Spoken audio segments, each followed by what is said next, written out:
It is proudly presented by Nissan, Ford and Toyota.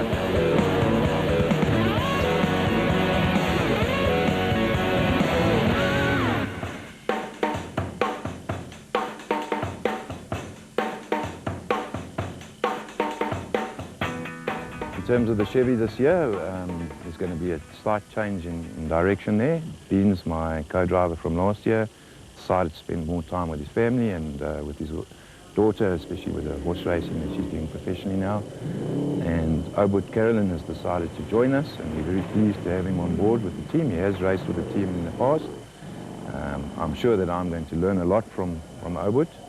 And if I can keep the four wheels on the ground as opposed to upside down like I tend to do from now and again, I'm sure we're going to do a lot better. He will bring a lot of maturity to my driving, I think, and I'm thanking him in advance for all the value that he's going to add to the team.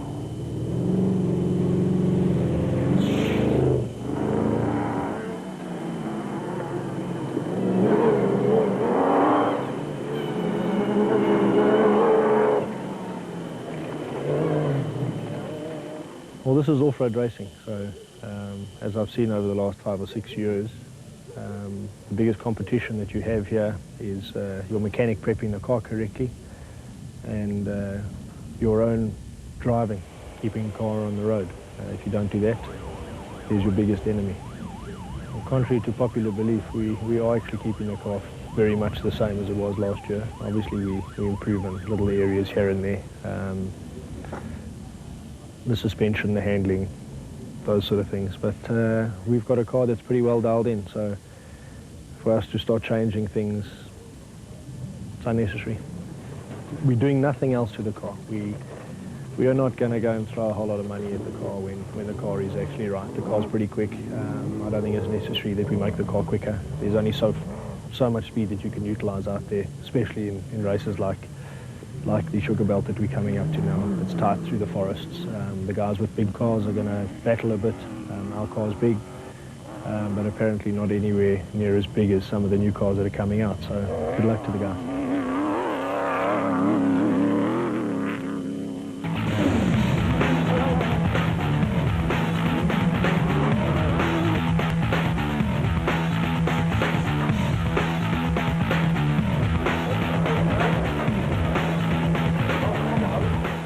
Missing from this year's lineup will be the 2004 Special Vehicle Champion, Atang Makhekaneni, who is now based in London.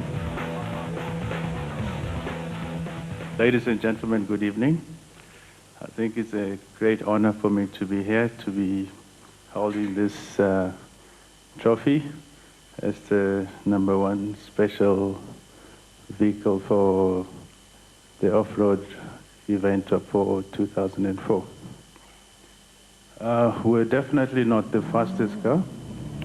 They say we're nits. I don't know what that means. There are guys like John Wayne Smith who've left me with memories that I don't know. But he's passed us like we're really knitting a few times. And Mark Corbett, I still remember at the last Roof of Africa this year. I thought I was like driving like a bat out of hell, but he was driving the bat. And he passed us like he was coming out of hell. Next year, we'll be there. Thank you.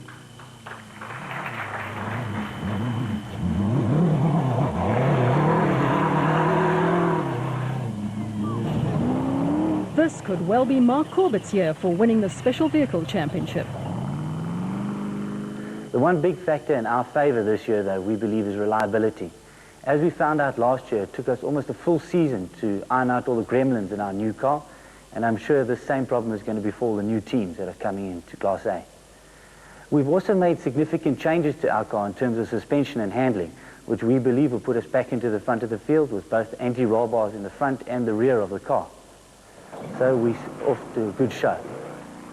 The first race of the season this year is going to be Sugar Belt, which we won last year. So hopefully we can start off the season with a big bang.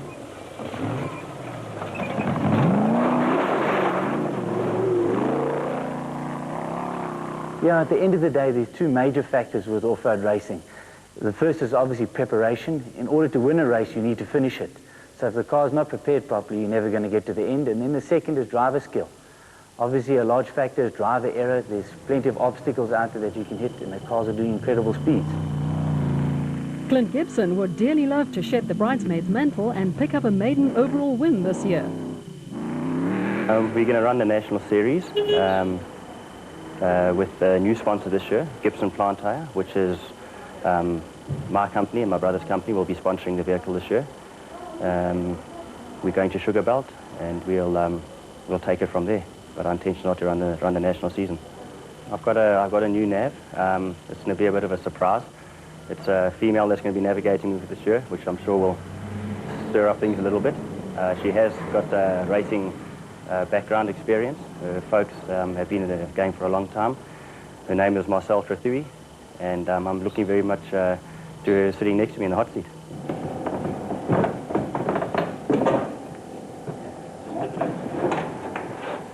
We've kept it pretty much the same. We've stayed with the same engine, the Audi A8. It's the V8 4.2 litre.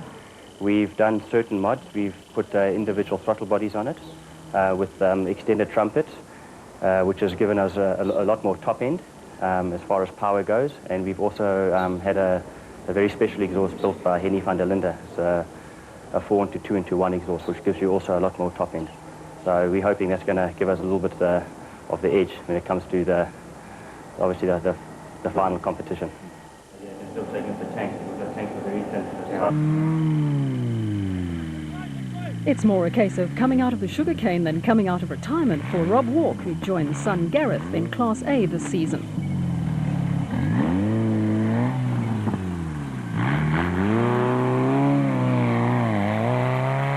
Well, I suppose it's maybe semi-retirement, but yes, I'm back, and I've been toying with the idea for quite a while now. I've had Richard Schilling and Nardis Alberts saying, why don't I come and give them a go in Class S? Well, I looked at that and I found out that actually Class S, the S stands for sissies, so I thought, not for me. Now, besides that, we found this Class A car, which is an excellent car. It's the ex-Douse car, fantastically built, still in very good condition.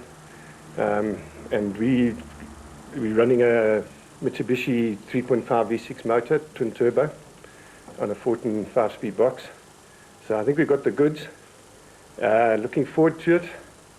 I think we're going to be competitive if it's reliable and we can come through. I think we'll be very competitive. Gareth and I, we intend to race together, swap driving. And I think, rather him have all the fun. I'd also like to drive and navigate as well. So we're looking forward to that. Obviously, this is a far more powerful car than the Mighty Mag. But hopefully with a bit of practice, we'll become a formidable team.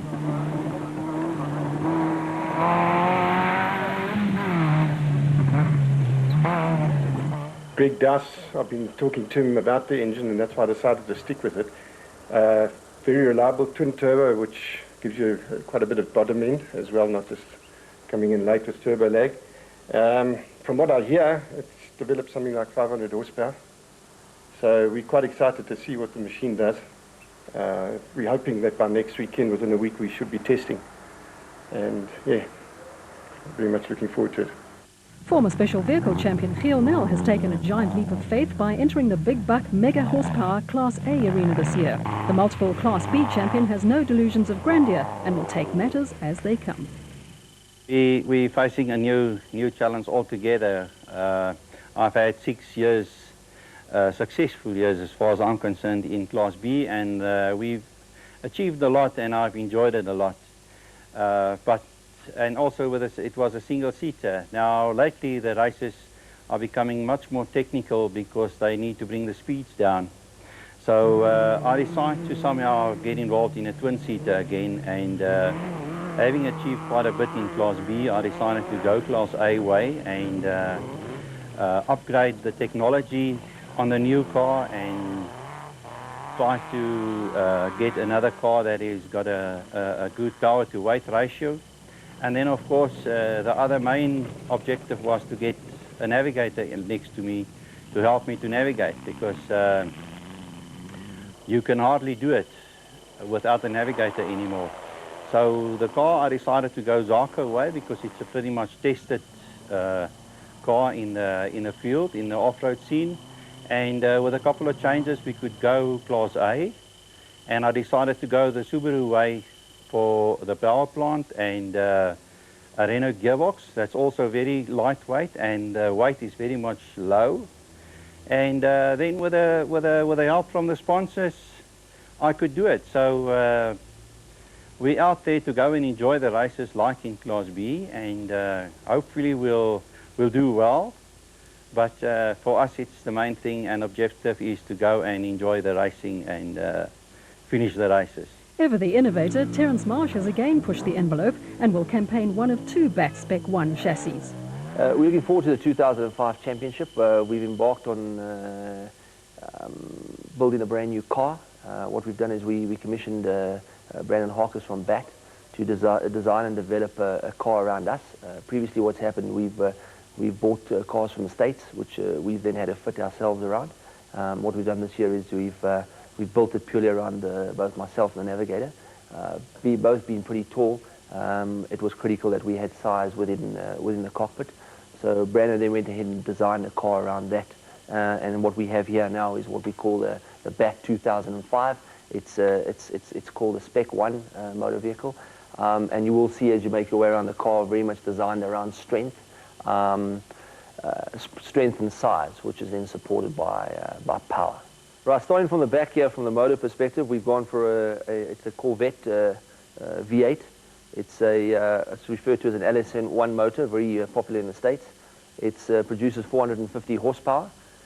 We've gone in this particular car where our previous car was mid-mount. Because of the amount of power the car will produce, now we've gone to rear mount. And the reasoning behind that is to make sure that we don't have excessive wheel spin and produces more traction. Moving forward, we're running a Fortin 5-speed sequential gearbox. That's the latest technology available. As we make our way to the front of the car, there's a lot of carbon Kevlar which has been utilized throughout the car, including on the outside of our petrol tank. And then moving to the front, the other critical factor which we didn't have in previous years is the actual suspension travel is greater than in the previous years. So from a package perspective, a bigger, stronger, more powerful car with significantly more suspension travel. Extreme Off-Road is proudly presented by Nissan.